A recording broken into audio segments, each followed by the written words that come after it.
Class 2ல நம்ம butter biscuit தான் பார்க்க போகிறோம். பேக்கிங் பண்ணுறதுக்கு கண்டிப்பாக மெஷர்மெண்ட் அப்படின்றது ரொம்பவே முக்கியம். ஆனால் நிறைய பேர்கிட்ட வேயிங் ஸ்கேல் இருக்காது. கப் மெஷர்மெண்ட் தான் யூஸ் பண்ணுவீங்க. அதுக்காக தான் உங்களுக்காக கப் மெஷர்மெண்ட்டை கிராமில் மெஷர் பண்ணி நான் எழுதியிருக்கேன். இதை நீங்கள் நோட் பண்ணி வச்சுக்கோங்க. நான் கிராம்ஸில் சொல்கிறேன். நீங்கள் இந்த கப் மெஷர்மெண்ட்டை யூஸ் பண்ணி கொஞ்சம் அப்ராக்சிமேட்டாக வரும். நீங்கள் அதுக்கு ஏற்ற மாதிரி நீங்கள் போட்டுக்கலாம். நிறைய பேருக்கு சரியாக வராததுக்கு காரணம் கப் மெஷர்மெண்ட் யூஸ் பண்ணுறதுனால தான். வேயிங் ஸ்கேல் இருந்துச்சுன்னா ஒரு பர்ஃபெக்டான பேக்கிங் நீங்கள் கண்டிப்பாக பண்ண முடியும். நமக்கு கடையில் கிடைக்கிற அதே டேஸ்ட்டு கிடைக்கும். ஆனால் நிறைய பேர்கிட்ட இருக்காது அப்படின்றதுனால தான் என்னோட கப்பை யூஸ் பண்ணி மைதாவில் ஒரு கப் அளந்தோன்னா அது என்ன கிராம் வரும், சுகர் அளந்தோம்னா அது என்ன கிராம் வரும் நான் இங்கே நோட் பண்ணி எழுதியிருக்கேன்.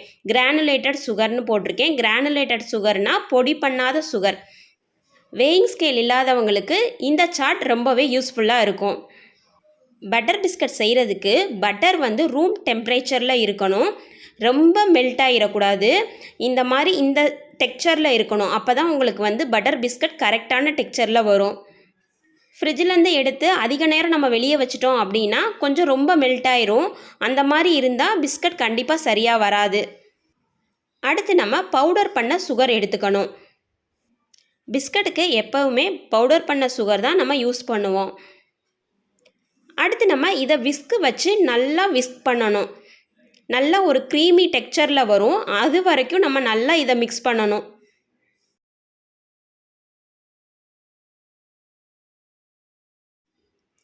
நம்ம இதை விஸ்க் பண்ணிவிட்டு என்ன மாதிரி கன்சிஸ்டன்சியில் இருக்கணும் அப்படின்னா அதை எடுத்து பார்த்தா நல்லா க்ரீமி டெக்ஸ்சரில் இருக்கணும். இந்த மாதிரி நம்ம நல்லா விஸ்க் வச்சு மிக்ஸ் பண்ணியிருக்கணும் பட்டரையும் பவுடர் சுகரையும். இப்போ நம்ம இதில் 1 டீஸ்பூன் வெண்ணிலா எசன்ஸ் ஆட் பண்ணிக்கலாம். இப்போ நம்ம மைதா மாவு ஆட் பண்ணிக்கலாம். நான் போடுற பொருளோட மெஷர்மெண்ட்ஸ் எல்லாம் கீழே நான் டிஸ்கிரிப்ஷன் பாக்ஸில் கொடுக்குறேன். நீங்கள் அதில் செக் பண்ணிக்கோங்க. நம்ம மைதா ஆட் பண்ண பிறகு நம்ம சப்பாத்தி மாவு பிணையிற மாதிரி ரொம்ப ஹார்டாக பிசைஞ்சிடக்கூடாது. நம்ம ஃபிங்கர்ஸை மட்டும் யூஸ் பண்ணி ரொம்ப சாஃப்டாக ஸ்மூத்தாக பிசையணும். பட்டர் கரெக்டான கன்சிஸ்டன்சியில் இருந்துச்சுன்னா நம்ம போட்ட மைதா மாவு கரெக்டாக இந்த டெக்ஸ்சரில் இருக்கும். பட்டர் கொஞ்சம் ரொம்ப மெல்ட் ஆயிடுச்சு அப்படின்னா கொஞ்சம் நமக்கு கொல கொலன்னு இருக்கும். பிஸ்கட் சரியாக வராது. அதனால ரொம்ப மெல்ட் ஆயிராமல் பட்டரை யூஸ் பண்ணுங்கள்.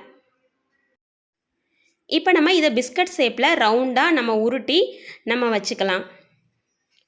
உங்கள்கிட்ட குக்கி கட்டர் இருக்குது அப்படின்னா குக்கி கட்டர் யூஸ் பண்ணி கூட நீங்கள் ஷேப் நல்லா உங்கள் குழந்தைங்களுக்கு பிடிச்ச மாதிரி நீங்கள் செஞ்சுக்கலாம். அப்படி இல்லைன்னா சும்மா ரவுண்டாக அந்த மாதிரி செஞ்சு ஒரு ஸ்டிக்கு வச்சோ இல்லாட்டி ஒரு ஸ்பூன் வச்சோ அதில் மேலே லைன் மாதிரி இம்ப்ரெஷன் கொடுத்தீங்கன்னா ரொம்பவே அழகாக இருக்கும்.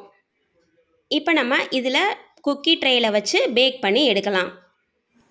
நான் 150 டிகிரியில் 10 மினிட்ஸ் ப்ரீ ஹீட் பண்ணி 30 மினிட்ஸ் பேக் பண்ணி எடுத்தேன் நான். பிஸ்கட் ரொம்பவே சூப்பராக வந்துருந்துச்சு. இப்போ நம்ம இதை வேறு பிளேட்டில் மாற்றிக்கலாம். நீங்கள் பிஸ்கட் பேக் பண்ணி எடுத்த உடனே ரொம்ப சாஃப்டாக இருக்க மாதிரி தான் இருக்கும். அது நல்லா கூல் டவுன் ஆனால் தான் ஹார்டாக நமக்கு கடையில் கிடைக்கிற மாதிரி கிடைக்கும்.